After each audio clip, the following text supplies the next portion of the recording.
만왕의 왕 내 주께서 왜 고초당했나. 이 벌레 같은 날 위에 그 보혈을 흘렸네. 십자가 내가 처음 볼 때에 나의 마음의 큰 고통 사라져. 오늘 믿고서 내 눈 밝았네. 참 내 기쁨 영원하도다. 주 십자가 못 박힘은 속죄함 아닌가. 그 긍휼함과 그 은혜 말할 수 없도다. 십자가 내가 처음 볼 때에 내 마음의 큰 고통 사라져. 오늘 믿고서 내 눈 밝았네. 참 내 기쁨 영원하도다. 누르라도 그 큰 은혜 다 갚을 수 없네. 나 주님께 몸 바쳐서 주의 일 힘쓰리. 십자가 내가 처음 볼 때에 나의 마음의 큰 고통 사라져. 오늘 믿고서 내 눈 밝았네. 참 내 영원하도다. 아멘. 함께 기도드리겠습니다. 아버지 하나님, 은혜 감사합니다. 한 달 넘는 기간 동안 주님 존전 앞에 나오지 못한 답답했던 우리의 마음들, 몸은 비록 가정에 있었지만 우리의 마음은 주님의 존전 앞에 있음을 고백합니다. 하나님이여, 속히 이 모든 어두움과 두려움과 공포의 시간들이 잠잠해질 수 있게 하시고 하나님, 고쳐지고 회복되어지는 역사들 나타나게 하옵소서. 나는 치료하는 하나님이라 말씀하여 주셨사오니 여호와 라파 치료의 하나님께서 세상 모든 곳곳 방방 곳곳마다 찾아가 주시고, 주여, 이 코로나19 감염이, 이 감염병이 속히 아버지 하나님 다스려질 수 있게 하시고 회복되어져 모든 사람들의 일상이 다시금 아버지 하나님 회복되어질 수 있도록 역사하여 주시옵소서. 특별히 애쓰는 모든 어려우신 분들과 자원봉사자들 가운데 함께 하시고 그들의 수고와 애씀의 땀이 헛되지 않게 하시고 그들의 수고를 말미암아 하나님 모든 사람들이 건강을 회복하는 은혜 있게 하여 주옵소서.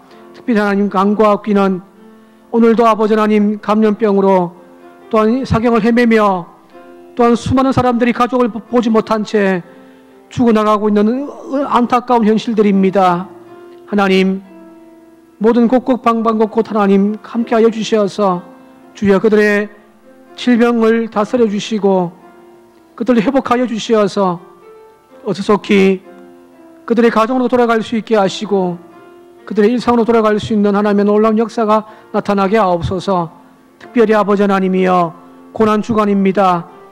저희들 믿음의 끈들을 하나님께 동려맬 수 있게 하시고 우리의 삶의 자리가 기도의 자리가 되게 하시고 예배 자리가 되어줄 수 있게 우리를 새롭게 변화시켜 주시옵소서. 무엇보다 아버지 하나님, 한국교회를 다시금 주님께서 고쳐주시어서 세상 사람들의 손가락질 받는 교회가 아니라 예수 믿는 것들이라고 하는 아버지 하나님의 핍박의 소리가 아니라 하나님의 영광을 돌릴 수 있는 교회들이 되게 하여 주시고, 이를 위하여 우리들이 무엇을 잘못되어졌는지를 우리 자신을 되돌아볼 수 있는 시간들 되게 하시고, 이런 반성과 회개의 시간을 통하여 한국교회가 우리의 믿음이 다시금 거듭날 수 있는 은혜 허락하여 주시옵소서. 이 지금의 고난의 시간이 그냥 지나가는 시간이 되어지지 않게 하시고 온전히 하나님의 은혜를 간구하며 우리의 믿음을 새롭게 하는 은혜의 시간들 되게 하옵소서. 이 고난 뒤에 있을 주님의 부활을 고대하며 오늘도 저희들 온전히 주님만 바라보며 우리의 믿음의 길을 한 걸음 한 걸음 걸어가는 나가는 우리들 모두가 되게 하옵소서.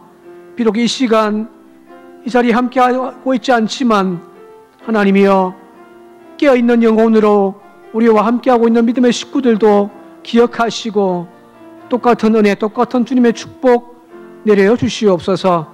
특별히 이 시간 감사금을 주님 앞에 드려진 이금초 권사님, 또한 생일 감사하여 주님께 드려진 김금초 권사님, 그 이름 한 사람 한 사람을 기억하시고 그 드려진 손길이 하나님 복되게 하시고 주님 부르실 그날까지 일평생 주님 찬송하며 늘 감사하며 살아가는 복된 삶 되어지도록 주님 축복 내려 주옵소서. 예수님의 이름으로 간절히 기도하옵나이다. 아멘. 성경 말씀 누가복음 23장 22절에서 25절까지 말씀입니다.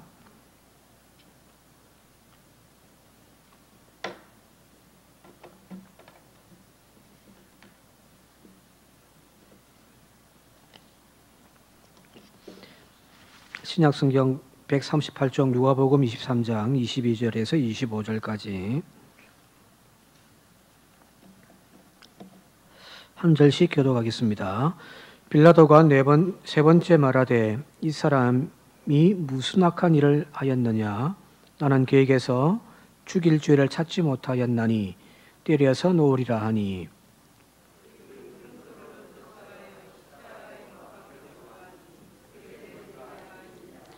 이에 빌라도가 그들이 구하는 대로 하기를 언도하고 그들이 요구하는 자 곧 밀란과 살인으로 말미암아 옥에 갇힌 자를 놓아주고 예수는 넘겨주어 그들의 뜻대로 하게 하니라. 아멘.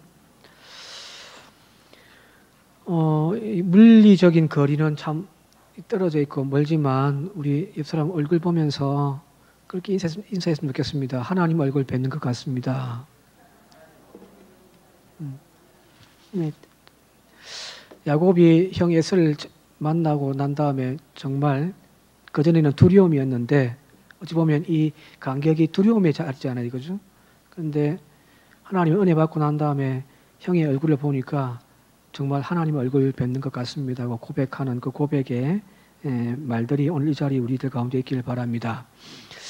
아직까지 정부가 이번 주일, 지난 주일날 지나고 또 2주를 더 연장을 해서 또 종교 집단이나 여러 가지 단체들 고강도의 사회적 거리두기를 계속 좀 유지해 달라고 당부를 해서 사실은 또 모이는 게 좀 조심스럽습니다만은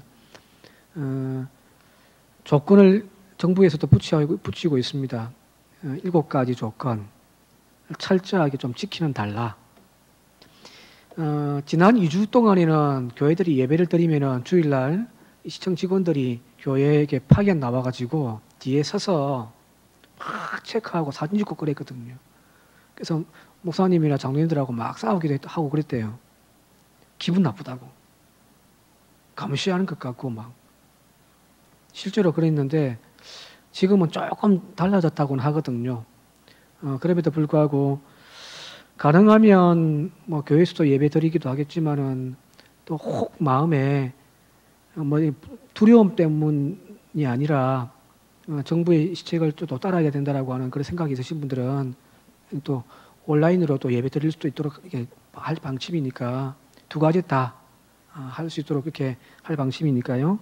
교회에서도 예배 드릴 수 있도록 또 가정에서 예배 드릴 수 있도록 그렇게 병행해서 진행하도록 그렇게 하겠습니다. 오늘 말씀으로 바로 좀 넘어가도록 할게요. 우리가 하는 사도신경에 보게 되어지면은 예수님의 죽음을 언도한 이렇게 모든 책임을 로마 총독이었던 빌라도에게 다 뒤집어 씌우고 있잖아요, 이거죠. 그래서 본디오 빌라도에게 고난을 받아서 십자가에 못 박혀 죽으셨다. 이게 우리 신앙 고백이잖아요, 이거죠. 오늘 읽은 성경 본문 말씀이 바로 이 빌라도 법정에서 예수님이 유죄와 무죄를 이렇게 판가름하는 재판받는 광경, 그리고 이제 마지막으로 십자가의 선고를 받는 장면이 소개되어져 있습니다. 법정이니까 유죄와 무죄를 판결받는 심판의 자리이기 때문에 이렇게 적극적인 변론이 있을 거 아니에요, 그죠? 검사는 끊임없이 죄가 있다라고 이야기할 거고, 변호사와 피고인은 나는 죄가 없다고 막 변론하는 것이 일반적인 법적인 모습이잖아요. 근데 오늘 여기 보게 되어지면 예수님은 전혀 다른 모습을 우리에게 보여주고 있습니다. 그것이 바로 23장 8절에서 9절을 보게 되어지면 이렇게 되어 있습니다. 헤롯이 묻습니다. 헤롯이 물어요. 유대인의 왕이죠, 그죠? 빌라도 법정에 오기 전에 헤롯에게 갔다가 왔으니까 그때 헤롯이 여러 말로 물으나 아무 말도 대답하지 아니하시니. 예수님이 막 물어요. 예수님께 막 묻는데, 그런데 예수님은 아무 말도 하지 않았다라고 이야기를 하고 있단 말이에요. 물론 아무 말 하지 않은 것은 아닙니다. 누가복음에 보게 되어지면은 예수님이 딱 두 마디 하셨어요.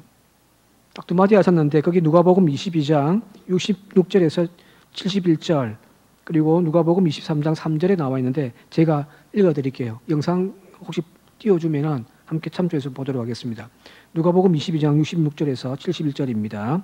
날이 새매 백성의 장로들 곧 대제사장들과 서기관들이 모여서 예수를 그 공회로 끌어들여 이르되 네가 그리스도이거든 우리에게 말하라.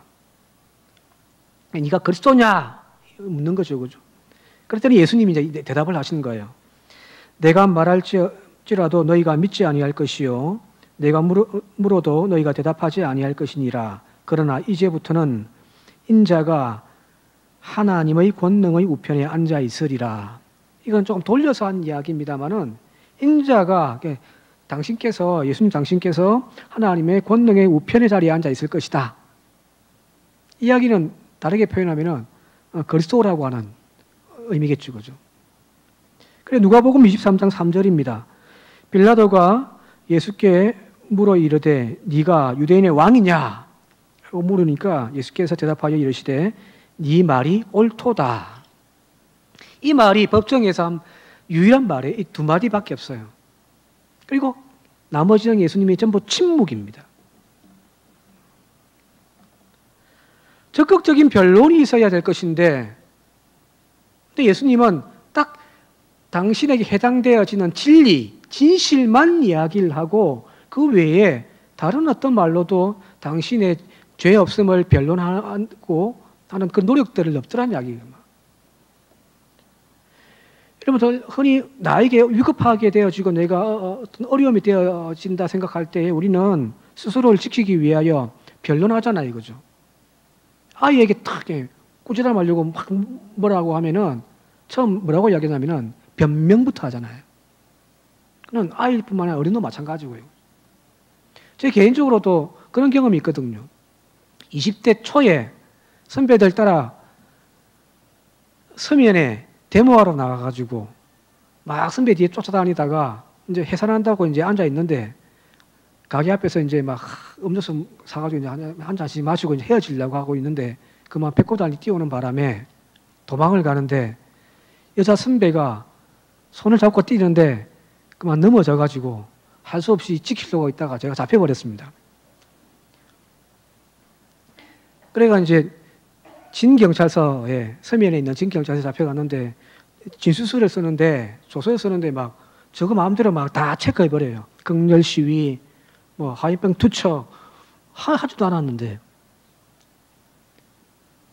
근데 이제 제가 여기 참석하지 않았다라고 하는 이제 거짓말은 해야 될 거 아니에요, 그죠? 그래야 풀려나니까 그 짧은 순간 머리를 팍 돌리는데 막 한편에 소설이 막 쓰여져요.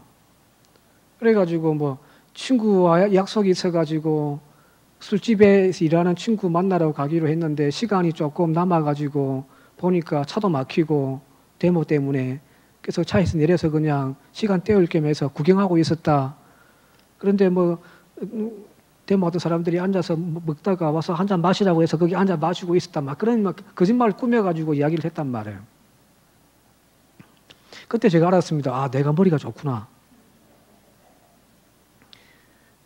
이제 직접 또 그 가게 가서 또 확인도 하고 했거든요. 실제로 앉아 있었으니까. 그래가지고 그 다음날 풀려나기도 없는 거짓말이라도 꾸며가지고 내가 죄가 없다라고 막 만들어내는 것이 인간 아닙니까? 죄가 없으면 더더욱이나 그죠? 목소리를 높여 주장하면서 나는 죄가 없다고 자기 알리바이를 막 내세워서 변론하고 자기를 방어하는 것이 인간의 본성이란 말이에요. 그런데 지금 여기 주님의 변론의 특징을 보게 되어지면은 자신을 변론하기는 하되, 근데 진실만 이야기를 하고 그 외에 재판관이 물으는 그 물음에 대한다든지 여러 말들에 대하여서 적극 방어를 취하기보다는 오히려 침묵해버리거든요. 마태복음에서는 침묵하시더라는 표현들이 몇 구절 나오거든요. 침묵해버려요. 예, 노도 아니에요. 침묵으로 그 상황을 그냥 수용하고 있는 거죠. 그죠? 즉, 무죄를 밝히기 위하여 자신에게 유리하도록 노력하고 막 애쓰기보다는 오히려 그 뒤에 있는 주님, 하나님께서 맡겨놓으신 그 십자가를 감당하기 위하여 오히려 묵묵하게 그냥 침묵으로 자신의 길을 그냥 걸어가고 있을 뿐이란 말이거든요. 윤동주 시인이 십자가라고 하는 시를 적은 것이 있습니다. 좀 잘 아는 유명한 시인데 다 읽기는 좀 그렇고요. 앞부분과 뒷부분 조금 읽어드릴게요. 쫓아오는 햇빛인데 지금 교회당 꼭대기 십자가에 걸리었습니다. 첨탑이 저렇게도 높은데 어떻게 올라갈 수 있었을까요? 다 읽을게요. 종소리도 들리지 않는데 휘파람이나 불며 서성거리다가 괴로웠던 사나이, 행복한 예수 그리스도에게처럼 십자가가 허락된다면, 나에게 허락된다면 모가지를 들이우고 꽃처럼 피어나는 피를 어두워가는 하늘 밑에 조용히 흘리겠습니다. 그 십자가를 바라보면, 첨탑 꼭대기에 있는 십자가를 바라보면 어떻게 저 높은 곳에 올라가 있을 수 있을까? 근데 그 해답은 제일 마지막 구절에 있죠. 어두워가는 하늘 밑에서 조용히 흘리겠습니다. 막 내 살겠다고 몸부림친다고 한다면 주님의 십자가는 거기 있을 이유가 없죠. 그죠? 그러나 침묵하며 자신의 길을 걸어갔던 그 주님으로 말미암아 십자가는 그 높은 곳에 올라갈 수 있었다는 이야기 아니겠어요? 주님의 십자가는 요란스럽지가 않습니다. 자신의 무죄를 주장하기 위하여 발악하며 부르짖지도 않았습니다. 그냥 조용히 자신에게 주어진 길을 걸어갔을 뿐이죠. 그게 주님의 십자가입니다. 바로 이 광경을 이사야 선지자는 이사야 53장에 다음과 같이 예언해 놓았습니다. 여러분 잘 아시는 구절입니다. 함께 읽을게요. 시작. 그가 곤욕을 당하여 괴로울 때에도 그의 입을 열지 아니하였으며 마치 도수장으로 끌려가는 어린 양과 틀 깎는 자 앞에서 잠잠한 양같이 그의 입을 열지 아니하였도다. 이사야 이 구절, 어린 양이 도살장에 끌려감에도 불구하고 소리내지 않고 틀을 깎는 그 주인 앞에 앉았는데 그냥 잠잠한, 힘들지 않는 어린 양 같다. 예수님의 모습이잖아요. 실제로 지난번에 선교사들 이렇게 와서 강의하는 데 가서 한번 들어보니까 중동 쪽에서 이슬람 국가에서 이렇게 선교하시는 분이 와서 이야기를 하는데 이야기를 하시더라고요. 그쪽에는 주식이 이제 양을 고기로 먹으니까 도축을 많이 한단 말이에요. 일반 가정에서도 그냥 키우던 양 잡아가지고 이제 먹는단 말이에요. 그런데 이 양의 특징이 우리 같으면은 잡아가지고 막 묶어놓을 거 아니에요. 그죠? 묶어놓고 막 칼로 막 이제 죽이고 할 건데 피를 흘리고. 그럼 보면 돼지 멱 따는 소리, 그죠? 멱을 탁 따면 꽥꽥 하고 하잖아요. 그죠? 반항을 하고 하는데 이 양의 특징은 죽을 때까지 꿈쩍을 안 한답니다.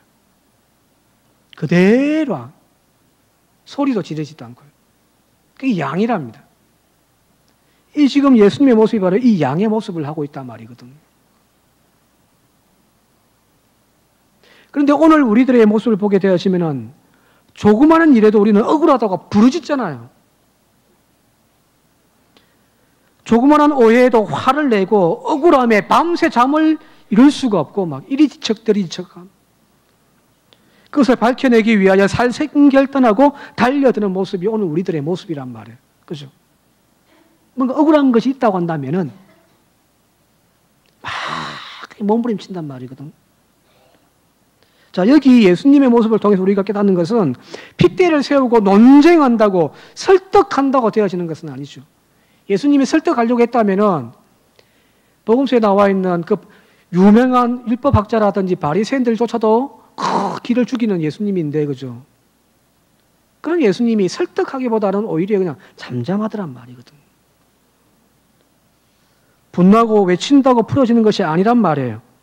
오히려 필요한 것이 단순한 답 하나죠. 진실만 이야기하면 되는 거잖아요. 그러나 나중에 그 진실이 나중에는 드러나는 거잖아요. 예수님이 침묵하셨습니다. 많은 사람들이 생각했겠죠. 그가 죄인인갑다. 그리고 십자가에 죽을 때에 많은 사람들이 조롱을 했단 말이에요. 그러나 십자가에 죽으신 이후에 성경은 뭐라고 표현해 나왔냐면은 이렇게 표현해 놨습니다. 누가복음 23장 46절부터요. 제가 읽어드릴게요. 예수께서 큰 소리를 불러 이르시되 아버지 내 영혼을 아버지 손에 부탁하나이다 하고 이 말씀을 하신 후 숨지시니라. 백부장이 그된 일을 보고 하나님께 영광을 돌려 이르되 이 사람은 정녕 의인이었도다 하고 그를 구경하러 모인 무리도 그된 일을 보고 다 가슴을 치며 돌아갔단 말. 여기 백부장, 로마의 백부장이죠, 그죠? 그 십자가를 지고 골고다까지 예수님을 끌고 갔던 그 장본인들이란 말이에요. 예수님을 십자가에 못 박는 그 모든 현장의 책임자가 이 백부장이죠, 그죠? 그런데 그가 지금 뭐라고 마지막에 이야기하냐면은 정녕 그는 의인이었도다. 세 번역으로 이야기하면은 이 사람이야말로 죄 없는 사람이었구나. 나는 죄가 없다고 떠들면서 변론하는 것보다 조용히 진실만 이야기하고 침묵하셨던 예수님을 그대로 사람들이 인정하는 거잖아요. 진실은 드러난단 말이에요. 주님은 죄가 없습니다. 그러나 당신의 죄가 아닌 우리의 죄를 대신하여 짊어지시기 위하여 침묵하고 있었을 뿐이죠. 주님께서 유죄 판결을 받으신 것은 그가 우리를 너무도 사랑하신 죄뿐인 거죠. 그래서 그분의 침묵은 오히려 더 강한 힘을 가지고 있잖아요. 따라서 주님의 이 침묵은 소리 없는 것이 아니라 사실은 소리 없는 아우성입니다. 들리진 않지만 강하게 어필하는 아우성 부르짖음이란 말이에요. 그래서 온 세대, 온 역사에 울려 퍼졌던 생명의 소리가 바로 예수님의 침묵의 소리입니다. 자, 여기 또 하나의 다른 소리가 있습니다. 또 하나의 다른 소리가 있는데 그것은 뭐냐면은 예수님을 신문하던 빌라도가 자기 스스로 답을 내렸어요. 아, 저 사람은 죄가 없다. 세 번씩이나 이렇게 이야기를 하거든요. 누가복음 23장 4절에 이렇게 이야기합니다. 빌라도가 대제사장들과 무리에게 이르되 내가 보니 이 사람에게 죄가 없다. 그리고 14절 15절에 이르되 너희가 이 사람이 백성을 미혹하는 자라 하여 내게 끌고 왔도다. 보라, 내가 너희 앞에서 신문하였을 때 너희가 고발하는 일에 대하여 이 사람에게서 죄를 찾지 못하였고 15절에 헤롯이 또한 그렇게 하여 그를 우리에게 도로 보내었도다. 보라, 그가 행한 일에는 죽일 일이 없느니라. 지금 빌라도는 아무리 신문해보고 뭐 재판해봐도 죄가 없단 말이에요. 사람들에게 그렇게 이야기를 해요.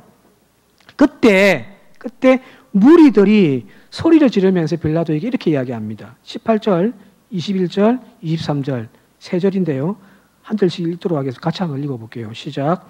무리가 일제히 소리 질러 이르되 이 사람을 없이하고 바라바를 우리에게 놓아 주소서. 21절에 그들은 소리를 질러 이르되 그를 십자가에 못 박게 하소서. 십자가에 못 박게 하소서 하는지라. 23절. 그들이 큰 소리로 재촉하여 십자가에 못 박기를 구하니 그들의 소리가 이긴지라.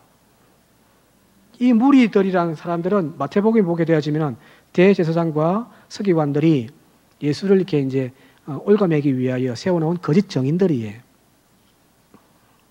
그들이 지금 막 선동해가지고 이제 소리를 지르는 거예요. 저 사람은 필요 없습니다. 오히려 바나바를 내어 놓으십시오. 처음에 이렇게 이야기를 했어요. 두 번째는 더 크게 소리를 지르면서 그를 십자가에 못 박으라, 십자가에 못 박으라. 두 번 강조해서 이야기한단 말이에요. 마지막에는 큰 소리로 재촉하여 십자가에 못 박으라고 이야기를 하니 여기 중요한 말, 그들의 소리가 이겨버렸습니다.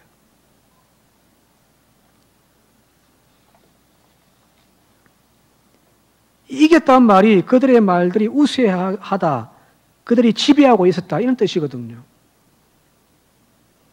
자, 이것이 문제잖아요.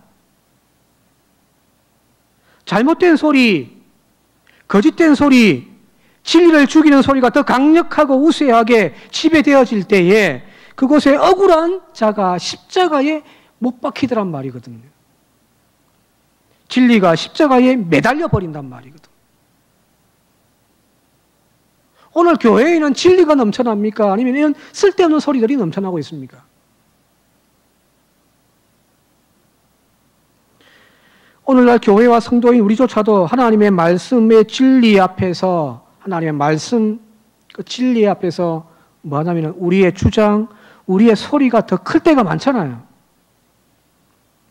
인간적인 욕망, 그 편협함이 오히려 하나님의 소리를 이겨버리잖아요. 2000년 전에 십자가에 못 박힌 주님이 오늘 한국교회, 오늘 우리 현실 속에서도 나타나는 거잖아요. 그 소리가 이겨버리는. 우리가 흔히 하는 말로 나무 뿌리 붙잡고 흔들면서 부르시지라 그렇게 기도하자 이야기하잖아요. 이거죠? 이 말은 뭐 어떤 의미냐면은 우리가 하나님을 이겨야 된다. 물론 기도에 열정과 목숨 걸고 한다라고 하는 좋은 의미도 있겠습니다만은 그 밑바닥에 깔려있는 기절을 가만히 생각해 보게 되어지면은 우리의 바람이, 우리의 소리가 하나님조차 이겨먹으려고 하고 있단 말이에요.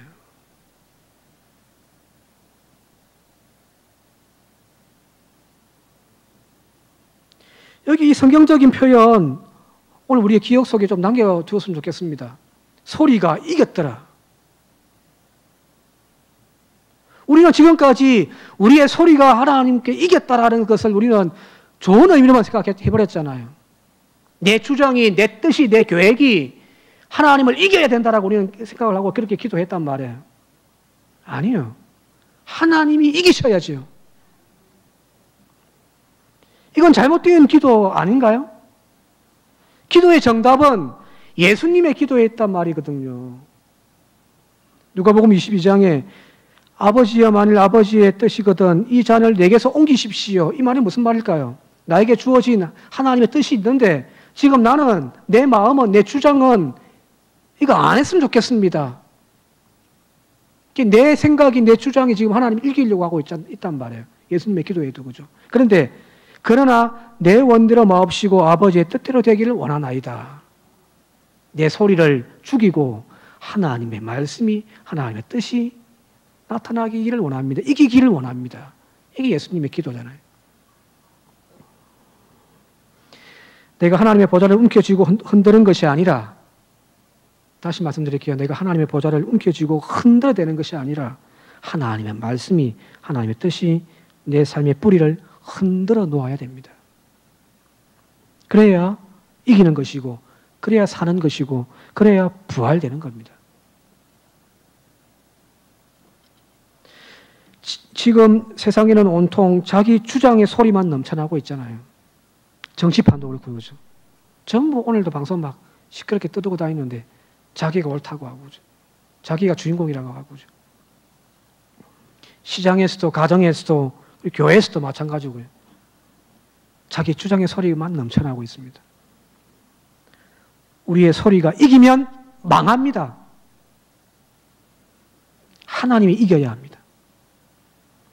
침묵하듯 고개를 떨고 계신 그 주님의 침묵이 이겨야 합니다.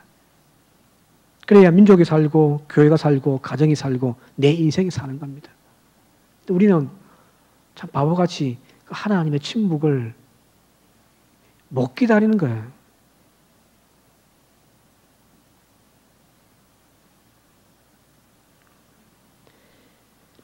야곱은 자기 주장대로 씨름하며 살았던 사람 아닙니까? 심지어는 하나님까지도 붙잡고 씨름해서 이기려고 했던 사람이 야곱이잖아요. 그런데 하나님이 그의 이름을 바꾸어 주었습니다. 이스라엘. 늘 말씀드립니다만 이 이스라엘의 뜻은 하나님께서 그를 다스린다는 뜻이거든요. 하나님께서 다스리는 거예요. 내가 하나님과 싸워 이겨서 얻은 이름이 아니라 이제부터는 하나님이 나를 이기시는 존재. 그게 이스라엘입니다. 지금 우리가 고난주간을 보내고 있습니다만 이 고난주간 동안 우리가 이런 훈련 좀 했으면 좋겠습니다. 내 소리를 죽이고 주님의 미세한 그 음성에 귀를 기울이는 훈련. 그리고 그 음성이 마치 폭포수처럼 나 자신을 휘어감을 수 있는 그런 전율을 우리가 경험해 봤으면 좋겠습니다. 그래야 변화될 거 아니에요. 그죠?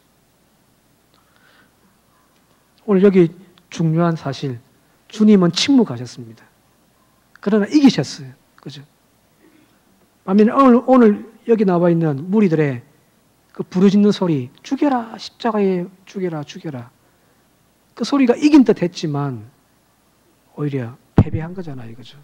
무엇이 진정한 승리의 길인지, 부활의 길인지 오늘 저와 여러분들이 답을 찾고 우리도 주님처럼 기도하고 주님처럼 믿음 생활, 우리의 길을 걸어갈 수 있는 저와 여러분들이 되어줄 수 있기를 바랍니다. 함께 기도드리겠습니다. 고마우신 아버지 하나님이여,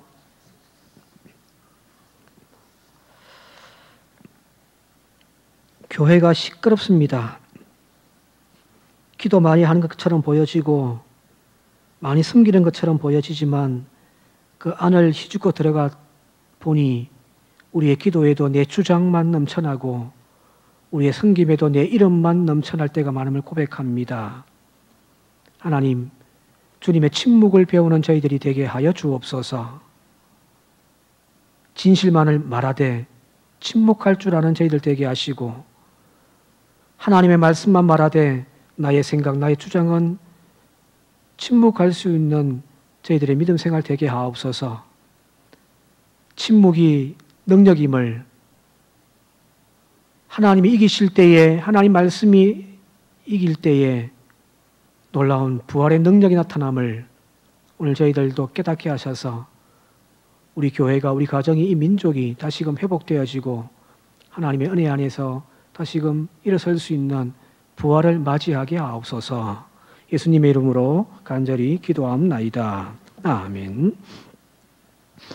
다 함께 찬송가 259장입니다.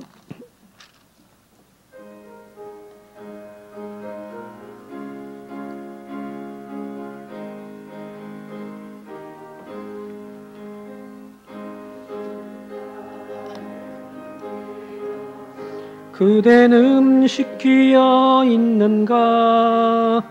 더러운 죄이게 하는 능력을 그대는 참 의지하는가?